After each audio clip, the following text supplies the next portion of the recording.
Automation নামজারি শুরু হয়েছে। নতুন সফটওয়্যার দিয়ে নামজারি হবে এখন অটোমেটিক ভাবে। আপনার ক্রয়কৃত বা ওয়ারিশ সূত্রে পাওয়া জমি অটো আপনার নামে রেকর্ড হয়ে যাবে। 1170 টাকার জায়গায় হাজার হাজার টাকা ঘুষ খাওয়ার সুযোগ শেষ হয়ে গেছে। আপনাকে আর বারবার আগের মতো করে ভূমি অফিসে দৌড়াতে হবে না, হয়রানির শিকার হতে হবে না। মাত্র একবার যেতে হবে ডকুমেন্টস গুলো দিয়ে আসতে। মোবাইল থেকে খাজনা দেখতে পারবেন, মোবাইল থেকেই ডিসিআর কাটতে পারবেন, মোবাইল থেকেই নামজারির সকল আপডেট দেখতে পারবেন। পুরনো সিস্টেমের সাথে নতুন নামজারি কি কি পরিবর্তন হয়েছে, আগের থেকে এখন কি কি বেশি সুবিধা পাবেন এবং কত টাকা খরচ হবে, কি কি কাগজপত্র প্রয়োজন হবে, তার সবকিছু নিয়ে আলোচনা করব আজকের এই ভিডিওতে। তাই বলছি ভিডিওটা খুবই গুরুত্বপূর্ণ। যদি সময় না থাকে তাহলে শেয়ার দিয়ে টাইমলাইনে রেখে দিন, পরবর্তীতে যখনই সময় পাবেন তখনই দেখে নিতে পারবেন। আসুন দেখি পুরনো নামজারি কেমন ছিল। আগে নামজারি ছিল অনেক সময় সাপেক্ষ এবং ঝামেলাপূর্ণ। একাধিকবার ভূমি অফিসে যেতে হতো, কর্মকর্তারা হাতে হাতে কাজ করত, ভুল হওয়ার সুযোগ ছিল, ফাইল আটকে রাখা, দালাল এবং ঘুষ খাওয়া ছিল সাধারণ ঘটনা। 28 দিনের কাজ অনেক সময় 3 থেকে 4 মাস লেগে যেত, কারো কারো ক্ষেত্রে বছরও লেগে যেত। একই জমি বারবার বিক্রি করার সুযোগ ছিল। এখন নতুন অটোমেশন সিস্টেমে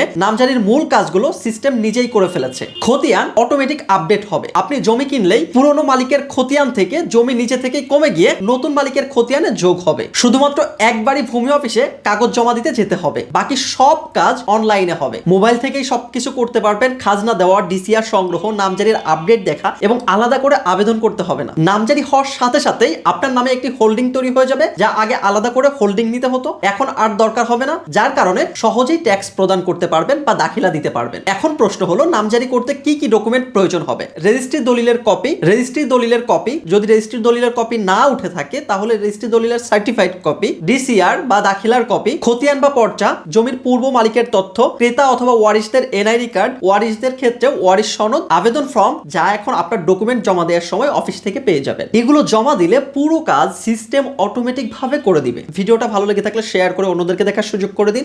এছাড়া বিশেষ প্রয়োজনে ফ্রি এবং পেইড পরামর্শের জন্য ইনবক্সে মেসেজ করতে পারেন।